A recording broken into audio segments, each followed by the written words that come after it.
All right. All righty, boys and girls, welcome to RE-Talesio. Today we got a great episode. Um, so you got usual guys here. You got myself, Ryan, Rebekah, Jessica. But today we actually have. I mean, Anne, it's your fault that we're doing this. I mean, It you're the one that told me, is. Shlomo, I think you're good at this. I mean, Okay. as a matter of fact, Chris and Ann, I think it's your fault that the whole world is into podcasting and the retail side of things. I think you guys are the OGs. I I'll agree with take that. No, I'll be an Yeah, OG. sure. Yeah, sure. I'll take credit for that. The old yeah, part. I got no problem with that at all. Yeah. Right. The Yeah. youngest looking The OGs original. ever. Yeah. Right. Right. Yes. Right.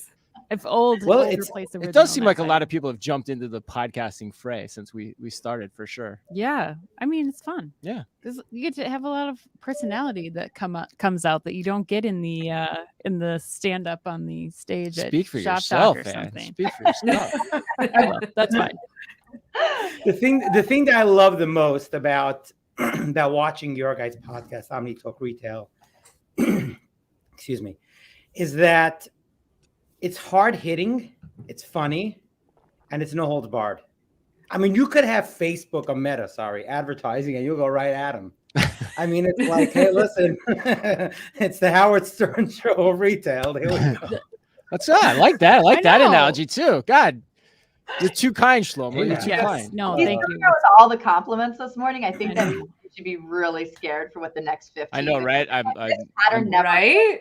very Right. daunted. Yeah, in and front of me. before we start, it's important to let you guys know that Jessica Mouse is the OG of getting dressed up on podcasts. She's the Yeah. first one that ever did that. Oh, I've And seen Rebekah, She Rebekah- inspired me. Yeah, I was Yeah, gonna say, Jessica, I was expecting. I didn't know if I wanted the gold chain and the beanie today. That was really my hope. So I'll settle for which, but I have great expectations for what's to come in the episodes ahead. yeah, and Rebecca's exterminated in the show today, so it was a problem. No, is there something wrong? Oh, Oh my That went over lord! my head. All righty. So Wow. with that, without further ado, we're going to dig in. Today's title is Retail Innovation Rapid Fire, Yay or Nay, and essentially, I mean, our goal is to basically pick apart some of the supposed retail innovations and sort of talk about whether there's a life to it, whether it's just PR, whether it's what the point of the whole thing is, and we're going to do a bit of a round the table, and we'll dig into that. So I prepared a list, but something tells me that we're not going to necessarily stick to it. But we're going to start, I think, and Chris, I mean, I know you've been sort of waiting for this one. Oh, Retail innovation. Okay, now, I don't know if aeronautics is retail innovation, but tell us about the following thing. Is it a success? Is it a failure? Is it a future success, future failure? Or is it just a matter of feeding PR and giving Business Wire, owned by our good friend, Mr. Warren Buffett, some business? Drones, delivery drones for retail. Where are we on that, Chris and Ann? drones. Wow. Ann, do you want me to take that or you want to go? I think Shlomo set you up for this. He one, wants so me you to guys take probably that? go And you're first. going next. You get ready. All right, I'll go first. Yeah, I mean, I think drones is mostly PR at this point, 100% PR. If you look at all the things that have to happen for drone delivery to take hold, it's like about 1,000.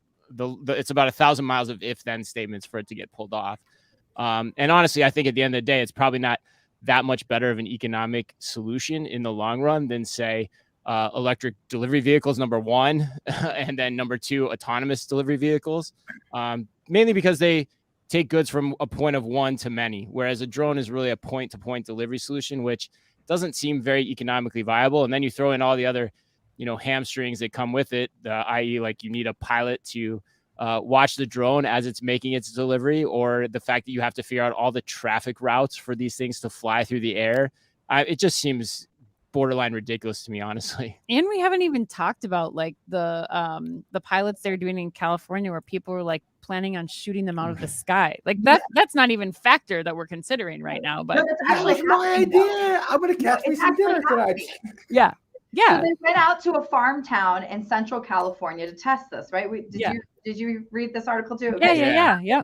Farm town Which, P.S., like if anybody who doesn't know the geography of California, there's this whole strip through the center of the state called Central California. Yeah. And it is no man's land. It is see all nothing. ag, and it's a bunch of conservatives and gun-toting, water-loving people. And they want nothing to do with drones flying over their property unless it's spraying like herbicides or something. Like they can care less. They don't want your package over their fields. Like they've got whatever to grow. Like they don't care. So there's literally farmers out there like ready to shoot down drones. So I mean, if that was the big test, I think that they picked the wrong geography, like just totally wrong place. And two, it's gonna happen all over the place. Yeah. I am surprised though. I have to say, like, we have talked to some retailers in probably the last like 6 months though, who are into it. Yeah, they're buying what's getting. Yeah. They're the cat licking up the stoop, basically the Yes. spilled milk Well, on the stoop. 100%. You have to have those because who else drinks the Kool-Aid? You can't just have one guy on the Kool-Aid. Like somebody's. That's the reason we have the whole Kool-Aid container, because if you made one cup, it wouldn't be as fun. So you know you gotta make a bigger batch. Yeah. So I think we'll see. I do think we're going to see. Well, I don't think that it's something that I would be investing in personally as a retail executive at this point in time. I think we're going to see more experimentation with it that probably gets killed or gets reinvested into some kind of autonomous delivery, like Chris was talking about. Walmart to keep talking about it 100%. What did they say? They have 3 million. They can deliver to 3 million households here with drones by the end of the year, which means that's where they're operating. But they probably have like 10 people actually doing it or even trialing it. So yeah, I think you're right. You'll keep seeing it, but it's nothing more than PR fanfare at this point. I mean, keep in mind, like we first heard about drones back in 2013. Yeah. That's when the Jeff Bezos 60 Minutes interview aired. We're 10 years from that now. Like this is how far we've gotten, is talking about first line tests in the central part of California. I mean, you got to be kidding me right now. So like we're years away from seeing this. Well, Ryan, what's the advertising value of saying that you're putting a drone program in place? Well, I was just going to say this. If you want to start a consulting business today, become a drone delivery consultant and just mop up business for like a good decade. Do you know what I mean? Kind of like revision it, rethink it, rework it. But my goodness, like what a bunch of nonsense in the short term. Although if I was an optimist, I would say this. If you just literally minimize the expectation of drone delivery down to like a sort of partial edge case and somehow pull it off, I don't even know what that is, and it worked, everyone would be clapping and you'd look like a genius, and the market size is probably like $100 million, and that's kind of the end of it. It sounds like very little payoff. Shlomo, you're talking about the drones that fly in the sky, but what about the little robots that drive down the street and deliver stuff? Like, is there a difference, Chris and Ann, or are we lumping all of these autonomous delivery things together? Yeah, that's a really good question. Go ahead. Yeah, Ann. there's a definite difference. I think, we're even seeing some cool, like Tortoise, for example. Like we're seeing this idea of it like operating, like the Mall of America is testing it. I just tried it the other day, where it's like it's roving around autonomously through the theme park in the middle of the Mall of America, and you can stop it and open it up and take out an icy or something for your kids. Like that's cool. Like there's an application for that. It makes sense. It's in a controlled environment inside. But then, on the other hand, we're seeing the same kind of robots that are roaming around the city of Chicago. We just covered it on our podcast a couple of weeks ago, where, they're not as successful. Like this is not the kind of, again, like Chris was saying earlier, it's about one-to-one delivery. Yeah. They're small little like delivery robots that can take one order to one house and then go back. And it doesn't make sense. I mean, I think what we are saying is going to be a more progressive, more successful option is something like a RoboMart, where you have you can hail the store to your house. You can get things out of it from that. We are seeing a lot of other pilots that are delivering like multiple orders of groceries to one neighborhood with one electronic vehicle, not just the one-to-one. Yeah, like a vending machine on wheels. Exactly. Yeah, I mean that's the Tortoise use case, and Tortoise, has essentially pivoted their model to go after that because the one-to-one delivery through small micro robots just wasn't working for them. Amazon shuttered their Scout program, which was essentially the same thing.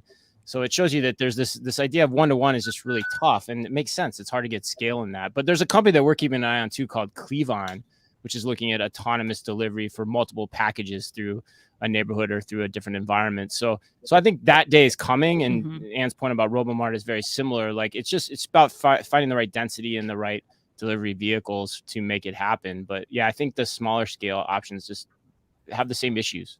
Do we need a modern version of a Robert Moses to basically essentially have a delivery system below deck, if you will, so to speak, to put a highway system to deliver things autonomously? Because listen, I'm in Los Angeles, and in the corner there's this box with a blinking light just sitting there.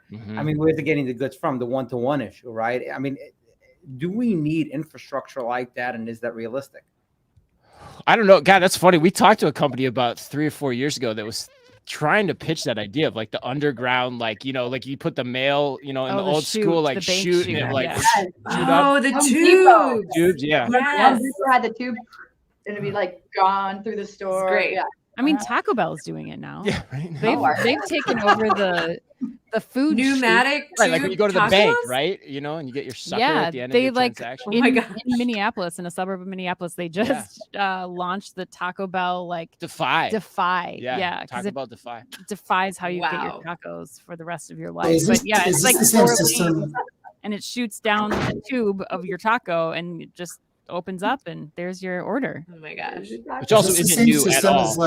But is this the same system as Buddy the Elf with like it's like that thing? Yeah, basically. It would be ideal if it was Buddy the Elf style. Yes, I think that's a direct rip-off. Good reference, although I don't think you can use it yet because it's not actually Halloween yet. I mean, we haven't gotten through Halloween, Ryan, so you got to wait another day. No Christmas references. Yes. Yeah, but I don't know, Shlomo. I mean, yeah, maybe, but man, the infrastructure involved in that would be so intense to be able to pull that off. But you know, so the beauty is the government doesn't have to throw off a profit, so they could be like Amazon and just like put the stuff in place and, you know, and charge toll. Imagine it's like we're sending you a taco. It may come all over the place. They may come together. We may just stick a quarter. You know, when they buried people back in the Norse days, they put coins on their eyes and put them into the fire. You know, like we'll have one of those. Put a coin in, send them over. See ya. Taco exactly delivery, like that. Taco delivery or Viking funeral. We're not quite. Oh, sure. and that's a 15-minute delivery. That'll give you 15-minute delivery profitably. Right? Yeah, perhaps. I mean, yeah, and then the real estate could be below grade. We don't have to waste time on real estate stores. Let's dig into 15-minute delivery. I mean, okay. Here's the thing. We know it's not profitable. Shocked, okay? The only guy shocked by that, the guy's out in your neck of the woods, Jessica. So, you know, great. Good for that. She's in San Francisco. But 15-minute delivery, do we need it? Let me buttress the question. My kids are buying on Shein like nobody's business for some reason. I shouldn't be telling that to anyone. But I think they wait 2 weeks to get their goods. And they're okay with it.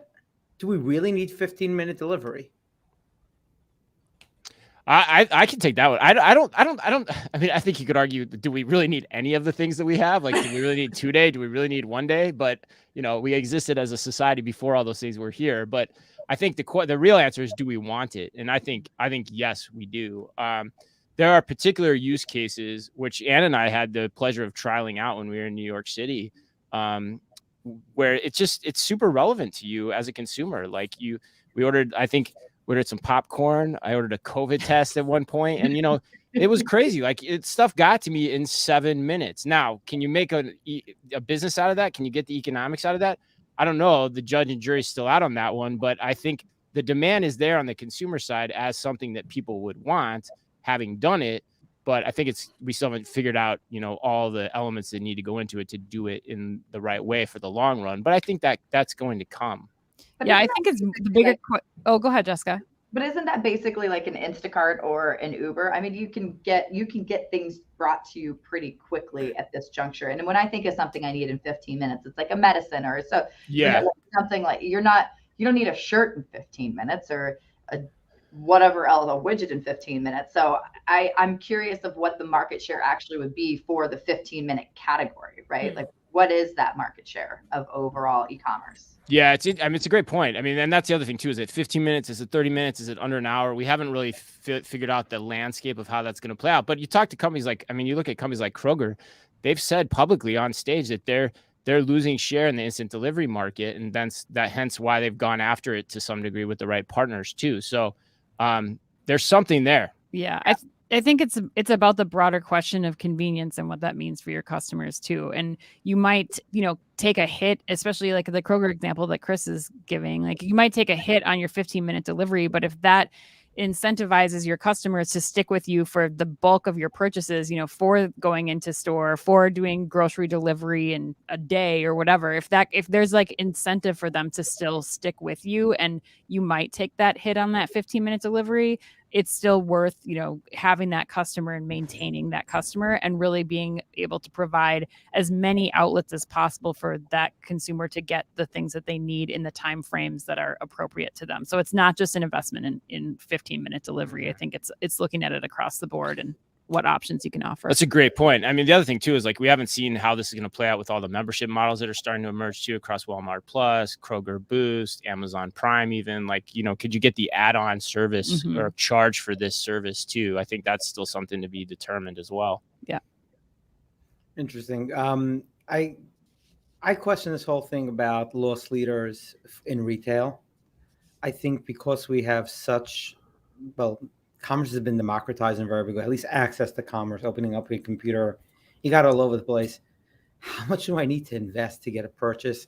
And the question is, can I really attach a lifetime value to a customer when they can leave me that quickly, right? It's basically, it seems like it's not an acquisition, but rather an advertising. And if you're not bringing in something that can compensate for the investment you make, then it goes right in advertising budgets, which brings us right back to the cost of customer acquisition, which advertising is sub of that doesn't have a direct correlation to lifetime value.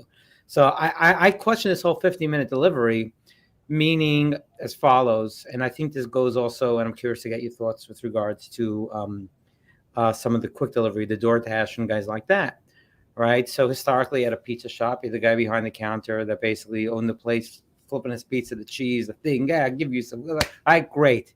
But then he was a pizza delivery guy. That guy was honestly, I mean, I don't know if you guys have a pizza delivery guy. Been in every movie known to mankind. That there isn't a pizza delivery guy in, just out of curiosity. Yeah, exactly. So he was high half the time, right? And he finally came. He was like, "I got a pizza delivery guy for Jason." It says Jack. Okay, great. There you go. How do you take the pizza delivery guy public, and how do you find the profits on the pizza delivery guy if the pizza guy himself couldn't put his kids through college to begin with, right? And I know I'm moving the pieces, but I guess it all comes down to margins. It brings us back to the 15-minute delivery question. Like, yes, we all want it, but unless you're Bezos and you're running a loss on purpose to gain market share, just to set it up so that you have a high net worth for a very long time to push it off the CEO down the road. I know I'm going down a rabbit hole. I mean, what's the point? How do you make it happen? Yeah, I mean, I think to your point, Shlomo, I mean, I think it gets back to what Ann was saying before. I mean, you have to mix out the whole thing for the good of the business. And I think that's what we haven't seen yet. I mean, we've seen the cool thing about the GoPuffs and the Geteers and all those guys is they brought the idea to market. And now it's a question of how many consumers want it, what are they willing to pay for it, and can it be included in your range of services that you offer as a retailer, as Kroger, Walmart, and everybody else start to assess the value of it and offering it to your customers. I think that's the only right way to think about this at this point. But, to the point of loss leaders, I mean, loss leaders have existed in retail forever. I mean, I think of two big ones like that Costco, for example, the chicken, $4 chicken and the baked chicken and the $1.50 hot dog. I mean, they're not making money on that. It's basically the same idea. It's just the question that you have, which is the $64,000 question is how many people are going to want that and how many people will it keep sticky to the membership programs that Walmart, Amazon, and Kroger and everyone else continue to offer their customers. I think we also need to wait and see too, Shlomo. And Ryan, you might have a perspective with your background on this too, but I think we haven't seen what kind of benefits we can get from. Sorry, my mic just went out. We haven't seen what kind of benefits we can get from the retail media networks and there's customer acquisition costs that are involved and there's a reason that people are choosing those loss leaders. But I think we still need to see what kind of revenue that brings out in, especially as we're seeing a lot of brands and retailers moving away from the giant TV commercials and instead to focus on advertising, on customer acquisition, where they can still, I mean, even if you leave even if you did, DoorDash for a week and then you're gone, they still have that contact information about you. They still have the ability to connect with you to get you back as the customer. So I don't think it's as big of a loss as it once was. I think it's, like you're saying, the reallocation of those marketing and advertising dollars too, and how they're being spent, and what the whole I guess campaign or plan is for that company, and how they're going to get their customers to be loyal or to come back to them too. Well, Rebekah, you're New York based, right? So what's your perspective on it? I mean, you benefit as much as anyone having it there, right?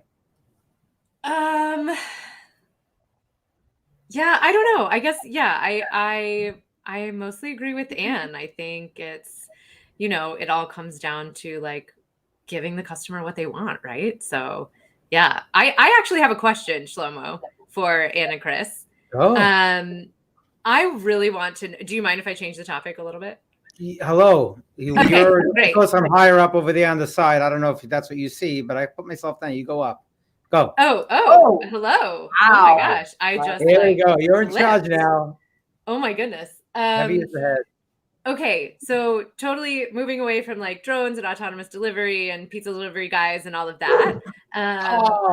I'm sorry. I would love to hear both of your perspectives on the use of holograms in physical retail. And like, I think we can use the word holograms loosely, like, kind of like whether it's a mirror that you look through and you can actually try on apparel, or something that even like measures you, like the like true fit kind of things. And I'm seeing like these things go up and down, and I feel like they were really not really in style, but there were brands testing them like 2-3 years ago, and then they kind of fell off, and now they're kind of coming back. And so I would just love to hear, like, specifically in apparel. I know furniture, I've worked in furniture, it's a little bit different. There's like a lot of value add, in my opinion, there for furniture, but specifically apparel and like holograms and these like other fit tools.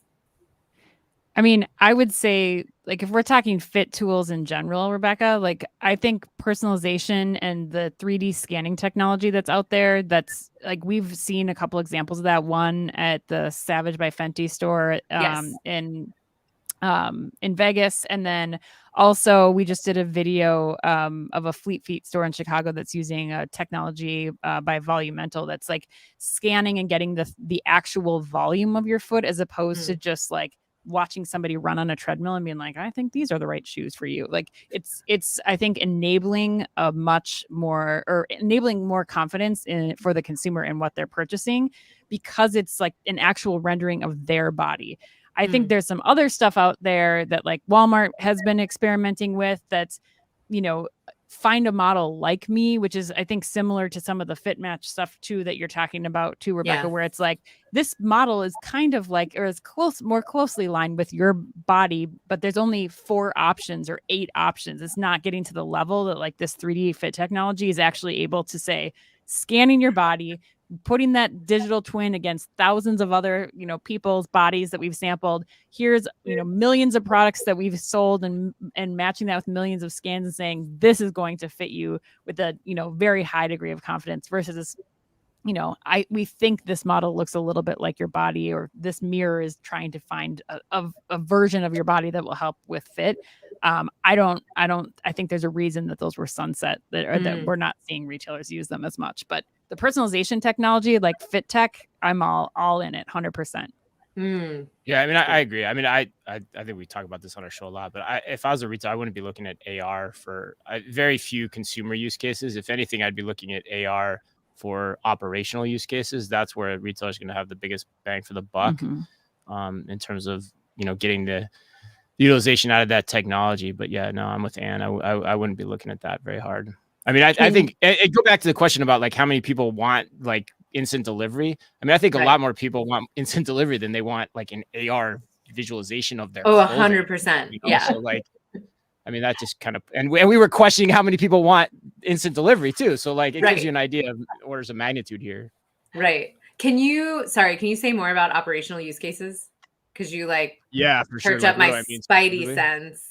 I love operations. I mean, there's a couple. I mean, AR in the warehouse is, already gaining traction in terms of helping people visualize very quickly what's in the right position, what needs to be picked, etc.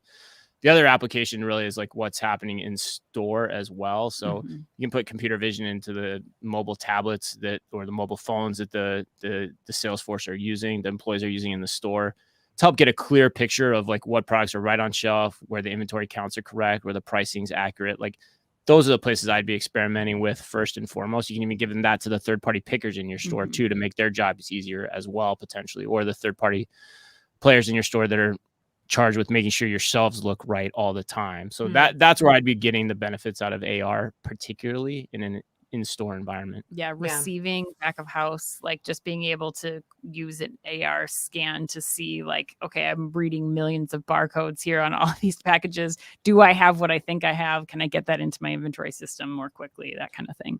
Yeah, like capacity study to the 100th power or something. Yes. Yeah. No, that's great. Okay, perfect.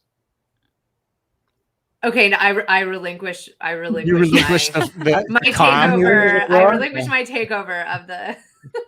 Yes, I think. Right? I think potentially another use for AR is if you to merchandise the store before you actually merchandise it, right? You could literally take a test subject through a store. Well, that's more VR. Yeah, right. Yeah. VR. I'm sorry, VR. Yeah, okay, VR. Yeah, got it. And sort of figure out what's going on. I think AR also, with regards to furniture, I think is a really solid, right? I think that's where you augment the furniture on the floor, right? I think it's something that works great as well. So all these concepts, AR, VR, drones that we spoke about, right? It almost, Liza Amlani, who's a friend of ours, asked the question, is like, why are solutions going to market without a better understanding of what customers actually want, right? And, there's a lot in that question. Obviously, customers want everything free. So you just, so I said, like, you ask them, they want it. Yeah, sure, give it to us, right? The question is they'll pay for it. But I think a bigger question is like, have we lost the ability, has the industry lost the ability to test things out at a low cost basis, right? It seems like someone tests stuff, they get $1 billion valuation, they pump money in like crazy, like, oops, didn't work. There's a lot of smoke screens out there, and I think it applies to a lot of what you said, Shlomo. And that smoke screen is it's too easy and readily available to have a lot of jazz hand moments, right? Like, I don't know. I'll pick on something. I'll pick on VR. We're all going to put on our goggles and have some jazz hands, and we're just going to walk around and shop with goggles on, and that's going to be the answer, right? And I think to some extent in the last 5 years, there's become a big smokescreen, right? We get really excited about something, but don't really come back to practical use cases. Like, for example, when I was developing stores in the late 2000s and the iPad had just came out, 2009, 2010, like there was this big sort of idea about how can we sort of design stores around the iPad with no practicality into thinking, well, what are they doing on it? Why is it better than their phone? Yeah, right. Exactly. Mm-hmm. Ryan, I mean, that's essentially what you just said is exactly why Ann and I started doing Omnitalk. It was to help clear through the clutter and all the noise out there in the retail headlines, and to present the perspective of real retailers who have done the work on what's happening, because one of the impetus for us doing this was we were running Target Store of the Future. And at the time, there was all these reports of all these, remember this, Ann? All the robots we were putting in the store. And I am here to tell everyone that there was not a single goddamn robot ever planned for that store. But yet it was riding the wave or the zeitgeist. And for 2 years, we heard about all these robots we were putting in the store. And we're sitting there laughing. We're like, there's not a single one. And so like that's why we started doing what we did, because like except for the robot dancer I wanted to hire. There was like the insert of like kickoff. Tiny dancer. One of those like robots. Yeah, right. Yeah, that's why we do what we do, because there's so much noise out there, and you've got to just speak plainly about it and give your best impression of where you think it's going to go. You might be right, you might be wrong, but it's important to have the conversation about it versus just accepting it blindly. And like how quickly you're pivoting out of it. I mean, that's the other thing that I think we really admire about retailers, like the Wegmans example. Like they put out the scan and go shopping, it wasn't working, and they shut it down. Like I think that's the thing, that there's also so much ego wrapped into the people who are running these innovation teams, that it's like, well, we can't stop it, even though we're like, losing money or it's not successful. Like they keep pushing it and pushing it and pushing it. Whereas I think like the Wegmans example is excellent because you can like take a look back and they're not scrapping the idea by any means, but they need to take it back and figure out like how do we improve upon what we learned? How do we do that quickly? And how do we intelligently make the case to, you know, the C-suite that this is not something to trash. This is just something that needs continued innovation and work. Why is it that every time we start talking about like autonomous drones and like these robots delivering things, I get like a flash of like a Scooby-Doo episode where all these like tiny little robots are like all over, you know, just like taking over the world. Like it's really scary, actually. It's like we saw this coming in the 70s. Like what happened? Like, hold on, Jessica, you weren't alive in the 70s. Give me a break.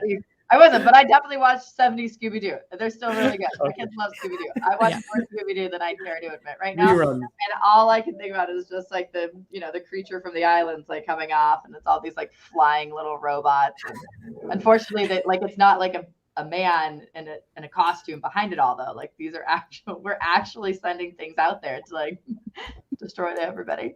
Well, it is after all a horror film. What's going on? Yeah. Yeah, I think I'm sorry. Are you staying on theme for Halloween?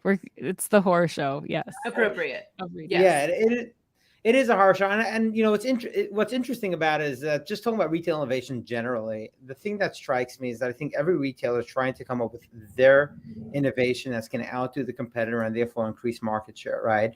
And I think there's so much blood, i.e. money, that's been spilled at the altar of differentiation, where it almost would make more sense if they all chipped into some institute to come up with, you know, innovations, and then the execution is what differentiated them from the other. Because you look you take a look, maybe Silicon Valley is that institute, maybe investing in VC is that institute, but you look at so many of these companies that have been funded, you know, grown, and ultimately will not have a utility, and the amount of cash that's been put into it, net worth that's been built up as a result of it, and net worth that's about to evaporate or has been evaporating as a result, I think is a massive issue, to the point where I know I have had debates with people about Amazon, and the question, well, Amazon usually goes to, well, they're not profitable on the retail side, and we don't have to be profitable on what they're ultimately doing, although they do have obviously profits, but they're better for the industry. So I'm like, are they a slightly for-profit retail institute? Is that what they are? So is that your question for us, Shlomo? No. I'm just philosophically observing. opining. I'm philosophically opining exactly that it would seem as if they should all get together and do something. But let's go from there. It's like, okay, here's another innovation: pure play e-commerce. Pure play e-commerce. Is that an innovation anymore? Well, it was innovation 20 plus years ago. It still hasn't finished innovating. It kind of goes to the point of like, are we overthinking the consumer demand? Like, are we overthinking this whole retail thing? And do we go back to just straight e-commerce and also logistics through trains? Like, are we overthinking getting items to people at this juncture? Or can we just like streamline this whole thing and go back to trains and planes and trains, planes, automobiles? Pure play, like the building blocks. Yeah, my question is pure play versus install, right? Okay, so here's the deal. E-commerce is something that certainly is here, right? The fact that you could actually buy things online, it's just the next step of the catalog, right? We all know that, we all understand that, right? Now we know that it has its profitability issues, there's no question. So the question is, Chris and Ann, pure play e-commerce within the box, we're just going to be warehouses, website, returns back and forth, do whatever innovation you want in between, but that's all it is. No stores, no other approach to it. And there are some people that actually do it. And quite frankly, take a look at Shopify. I mean, that's their bread and butter. Take a look at Amazon in a very big way. That's their bread and butter. So the question is that innovation? Yes, no, future? Where do you see it evolving, et cetera?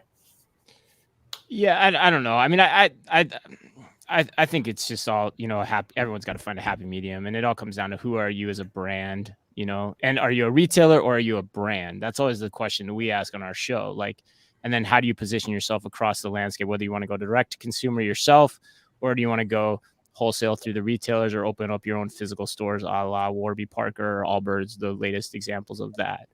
The more interesting question to me is actually not what happens e-commerce versus physical retail. Cause I think, right. Like everyone's going to go through, get their sea legs under them. And then at some point they're going to approach retail and they're going to figure out if it's right for them, or they're going to approach wholesale or whatever. The interesting question to me more so lately, especially coming out of grocery shop, is who is the end retailer in the mind of the consumer? Right. And that's where I think the idea of social commerce will continue to evolve, and how we get inspired online is still changing fundamentally.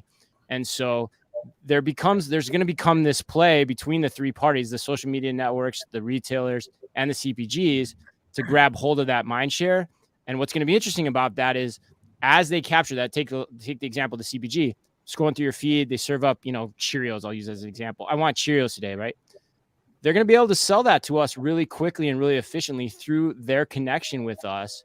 And the retailer is going to be more of an afterthought, just there for fulfillment. You can get it wherever you want, as quick as you want.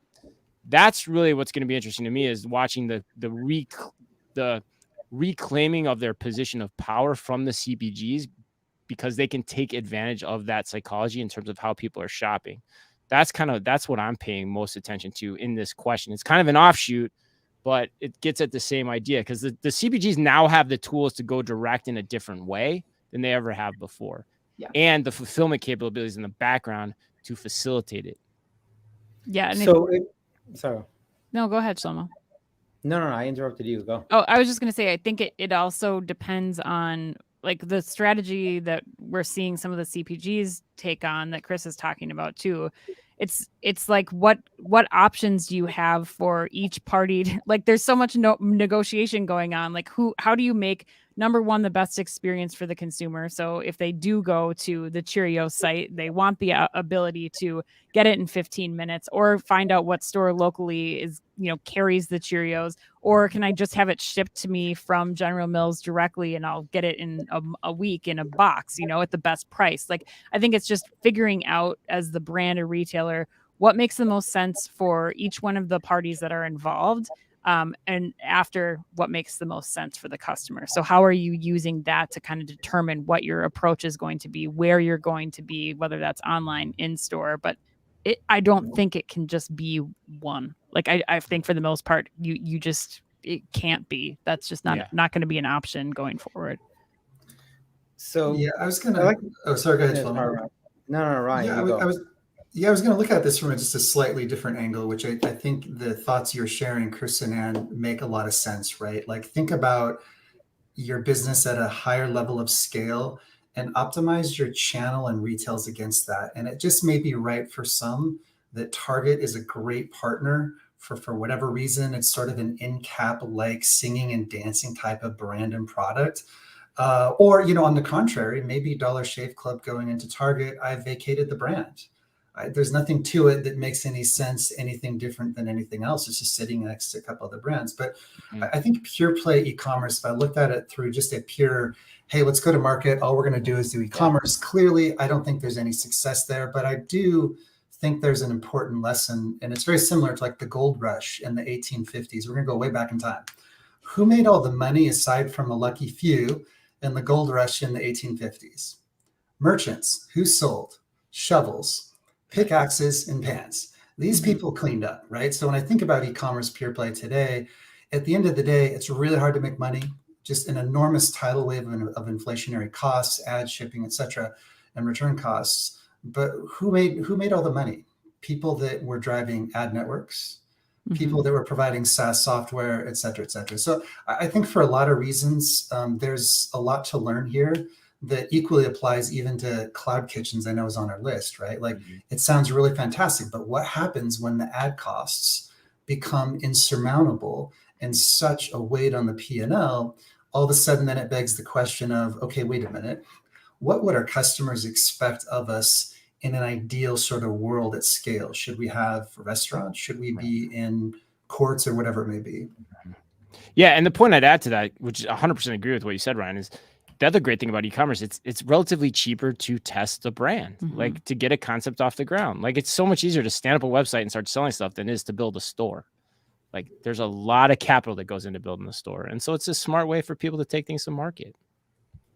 So I think there's what we just spoke about, we can think of the B&H model, right? So essentially, Nikon would buy a corner in B&H. A stock would belong to Nikon. B&H would sell it, make some type of profit on it, and essentially be selling space on the shelf. And ultimately, I think if you're an e-commerce company and you're trying to sell a CPG, unless you're Amazon, I don't know what your differentiating factor is, right? I don't know why I, as a CPG, should give you any type of margin whatsoever. Quite frankly, just you want to keep my product in your warehouse, great, no problem. We'll do some deal, and then I'm sure this is probably happening. So I think just, that's I'll be in one comment, which takes us right into the cloud kitchen things. Someone explained to me, actually, because you guys are here, someone explained to me why I need a restaurant that doesn't, like, we have a restaurant, we have a location, but we were not putting any seating areas. All right. And oh, by the way, real estate, it's so hard to find vacant real estate. It really, really is. So we're not going to do the retail real estate because that's like at 120% occupancy. Let's go into some warehouse and let's add, what's going on over here? It's like exclusions. I don't get it. Well, I guess, like, if we're talking cloud kitchens, the things that I've seen most recently that make the most sense are like looking at a location like a Kroger and what they're doing, where they're bringing in, a cloud kitchen provider that's Kitchen United, I believe it is, but they're bringing somebody in, or even the shopping centers too, where you're like, you have the food court, you have, like, how do you make these spaces work harder? And then, like in the Kroger example, to be able to get a full, 4 different dinners for my family and get my groceries delivered all in one delivery, like, that makes sense to me. That's a value add for the customer. The random cloud kitchens, it doesn't matter to me if it's coming from my local restaurant or the ghost kitchen warehouse. Like, there's no differentiator there for me. I think it's really hard to, like, build that base and build that demand for those individual cloud kitchens. But I think when you start to think about it more as, like, what's the backbone here for this service? What are you going to be able to offer your consumers that's more convenient, that's giving them something extra? Like, in the mall, when I'm, having something delivered to me when I'm doing a return at the Apple store, getting my computer fixed, like, those things make sense to me. It's an added convenience. It goes back to, I think, this whole conversation about retail innovations that isn't sexy. It's like, what's the operational benefit here? How are you making your business run more smoothly? Or how are you able to serve the consumer better? How do you differentiate yourself? And sometimes those things are not like the sexy ghost kitchen that just went up in the warehouse that, you have to wait in line to, or have like a purple car between 4:55 and, 5:55 p.m. and you're picking up your order. Like that. Yeah, that's great PR, but it doesn't make sense. I think it's not going to have legs like some of these other options are. It would almost feels like there's plenty spaces that have seating in there that you could basically deliver out of. And I guess I do understand as a mall, even more location, you might as well have a better assortment, right? As the mall location. But for you opening a restaurant, why wouldn't you have a place for people to sit down? It almost seems like you're reducing the amount of people that could actually come and buy from you. And I just don't understand why cloud kitchens as a concept is even a concept, right? But is it? So, Shlomo, I got an answer for you, or at least a point, and it sort of draws back to what Chris was saying earlier. The one benefit that it has is quite simply, I think it's just rapid prototyping, right? Like the fact that I could be inventing and incubating 10 restaurant concepts, hire a chef, branding, etc., and I can just test and see which one potentially is going to be the winner. I think there actually was a gentleman in LA that was doing this, and the one that worked really well was he was jumping on the cauliflower pizza trend. And the branding was impeccable. I think this isn't just a PG audience, so I can just go with this one here. I think he called it Skinny Bitch Pizza. And he was showing me the data on his restaurants. And it was amazing, right? Like, not all things are created equal. It was clearly a winner, right? Now, Google it, and I'm sure it's probably not around. I haven't seen it since. But I think the idea, just like Chris was saying earlier about e-commerce, that you could prototype, you can test, you can do a lot of things really, really quickly and cheaply to just get your feet underneath you and see what works better than the others without having to invest the capital or the time, blood, sweat, and tears of opening up a restaurant. But Ryan, you're just circumventing a check, right? A check and balance that a consumer has. Consumer goes into a restaurant, goes into a shopping center, sees there's a restaurant here named this one day. Next day it's this, next day it's this. I'm not going into that store to buy anything. I don't know why they close and why they're not. by keeping it behind the scenes, you have the ability to do it. So if you just correlate that to maybe some Amazon issues with regards to overseas shipments and quality of goods and various issues with that, I mean, I'm surprised we haven't had more food poisonings. I mean, poor Chipotle, they got restaurants all over the place. They got food poisoning problems. These guys behind the scenes are like, oh yeah, we just shut down, open up a new LLC. Goodbye, have a good day. We seem to just become very happy with really cold food.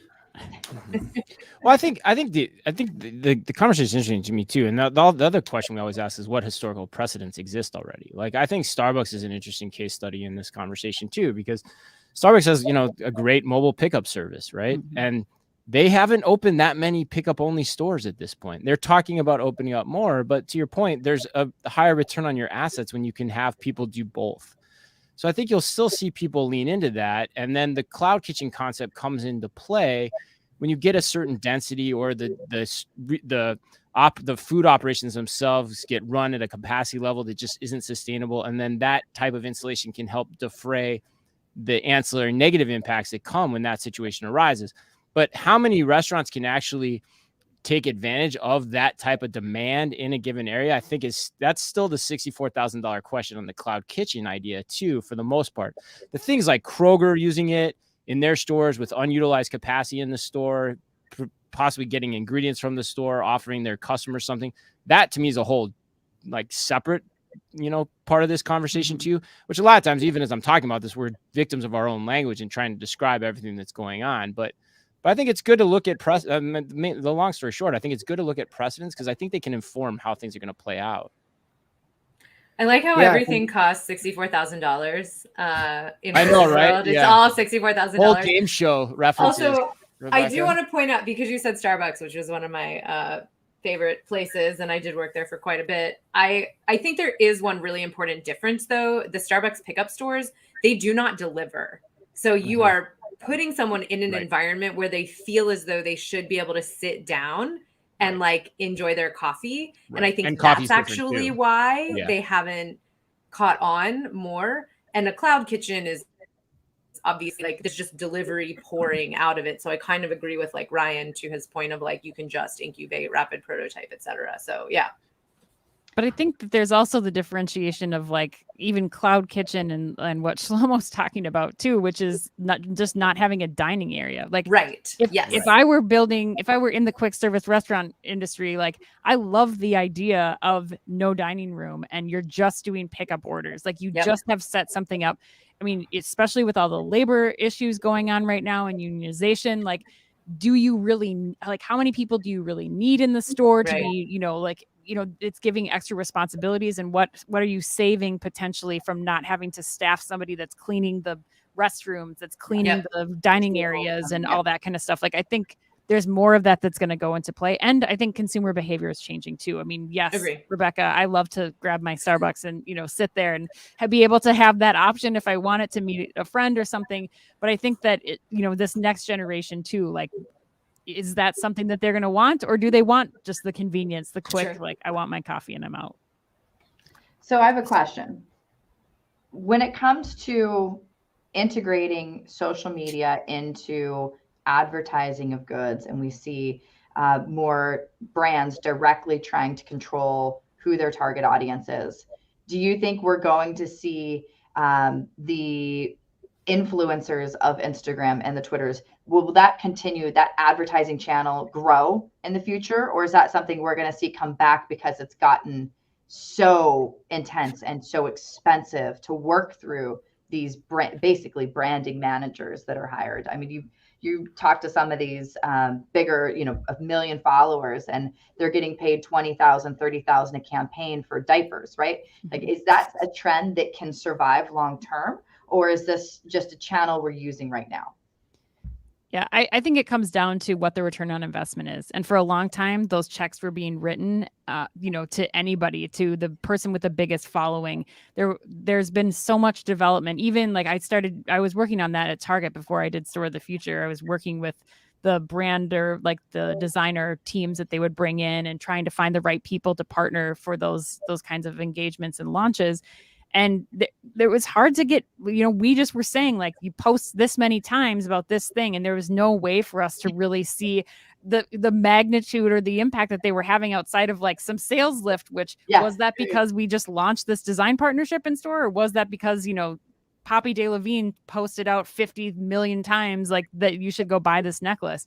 So I think that what it's going to come down to now, and what people have gotten better, brands have gotten better about, is how do we maintain that we still use the influencers to drive people to our owned properties, to our owned brand sites.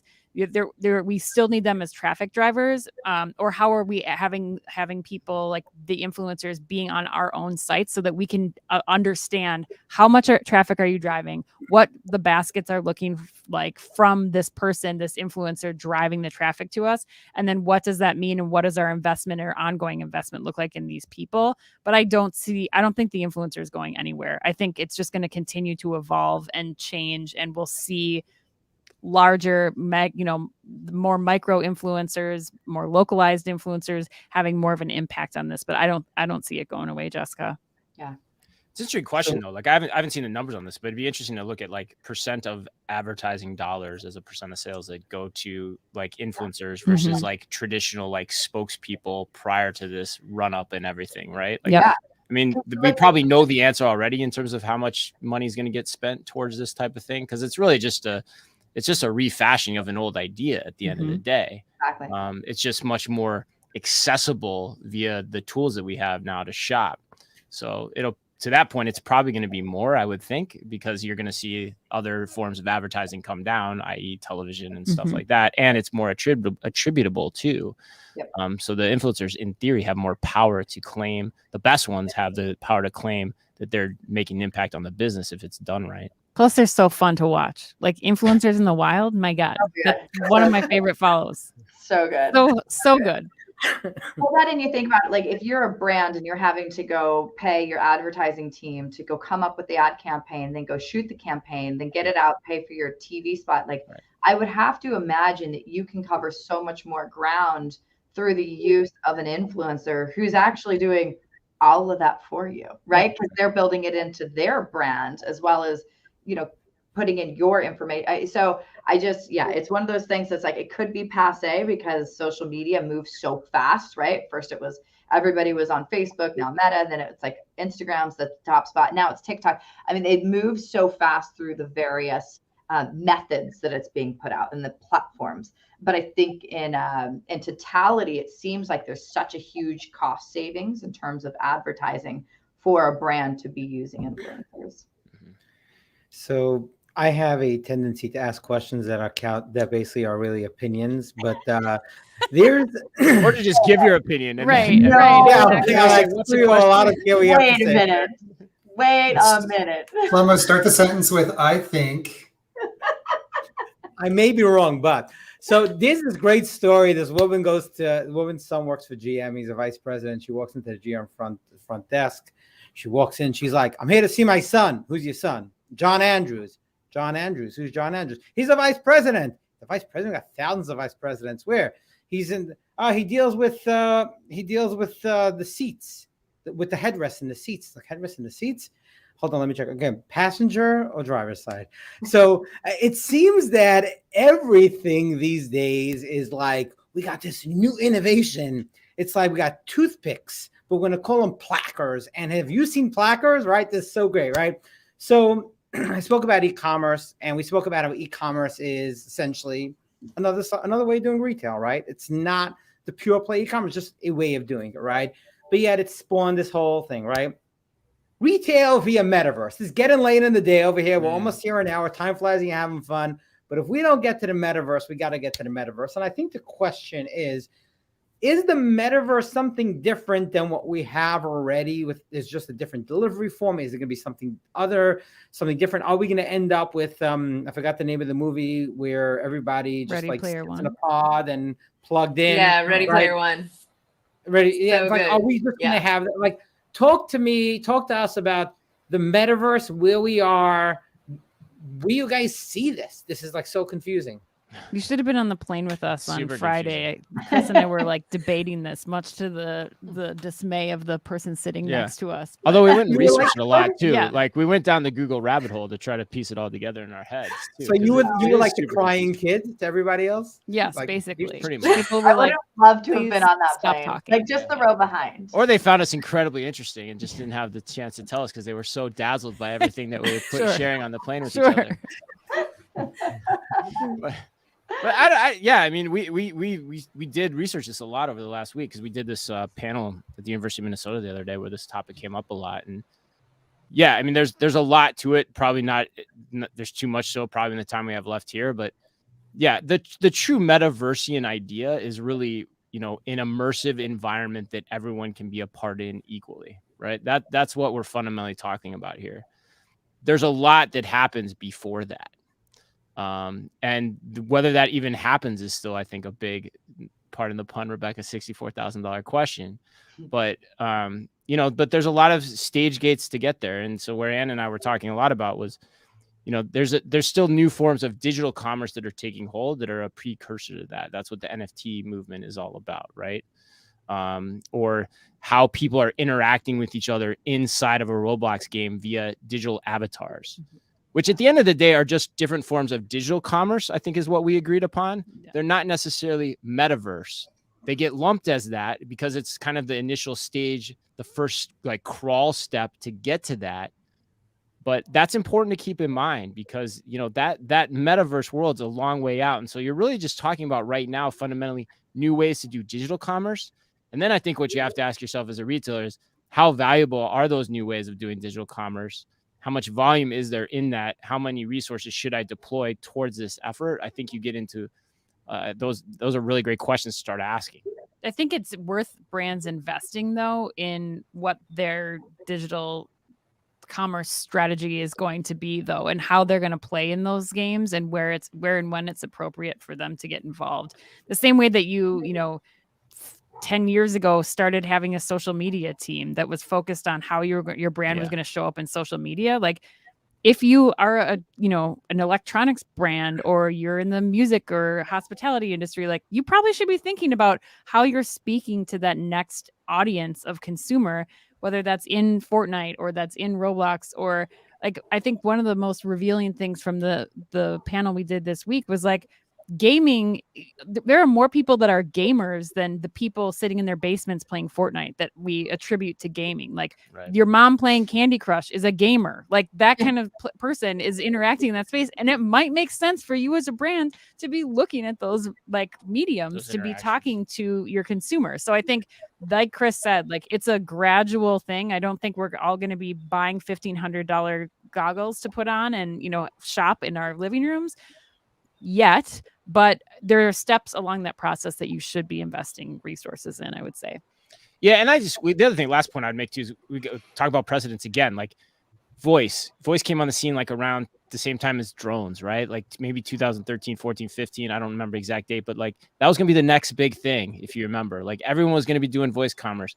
That still hasn't even taken off. Mm-hmm. And that's far easier than all the if-then statements that are going to come from a full metaverse reality here. So, I hate to say it because we don't like to do it very often, but I would be very cautious on jumping headfirst in the metaverse at this point. Shlomo, what's your avatar's name in Horizon Worlds? Are you slow motion again? No, I haven't, but clearly it will be slow motion. There's no Okay, question. obviously. You got to trademark that. Or master obliterator or something like that. Please. What's that? Or Shlomo, the other question is, do you hang out as a loner in one of the Horizon worlds that really nobody's in anyway? Ryan, I'm already in your world. So if you fall in Horizon World, does it make noise? Is that what you're asking, Yeah. Ryan? Exactly. Well, I was going to say this. The two revealing stats I was reading about it is that of the Horizon worlds that have been created, only 9% of them have had in excess of 50 people in them, which basically means you have a lot of not happening, which is probably correlated to the fact that 50% of the Oculus Quests that have been sold are no longer actively used after 6 months. I can attest to that for my household. I actually have one sitting to the left of me collecting dust. send it to me. So, yeah, you can try it out. I'll put you in a Horizon world by yourself and you can just kind of look around and have no friends. Yeah. And Decentraland, they just had figures released on that where the users were like between 38 a day and 8,000, which neither of those numbers, depending on which range you want to believe, is all that great. So, and that in of itself is not the metaverse by its truest definition. It's just another form of digital commerce in which people are interacting and, trying to stake claims in the space. So, so we need to wrap up. Guys, we need to wrap up, but we need to do one thing. It's the witching hour. Jessica has her one question. We finish off. Do you guys have a couple of more minutes just to do one last questionnaire? Yeah. Yeah, a couple of minutes. Yep. Okay, Jessica, what's the question you ask every time? Go for it. Right. It's the crystal ball predictions. What does the store of the future look like in 9 to 12 months? What are we going to see here? What's this world going to look like? Okay, let's go first. We'll finish with the guests. So let them come up with something that sounds smart. We'll sound like idiots in the meantime. All righty. So I actually think the store of the future, I don't know what it's going to look like, but I know we're about to see it because all the real estate business plans are now falling apart, which means all the restrictions that were artificially in place are now going to fall apart. So we're finally going to see innovation within the next 3 years. The shopping mall, the shopping center will look differently than it did before. I'm done. Cue the Darth Vader music. Dun, dun, dun, dun. I don't have it. Sorry. Ryan. Am I up? Okay, so I got to think a little farther out than 9 to 12 months, but and I always try and sort of mark myself as the abstract idea guy, but here we go.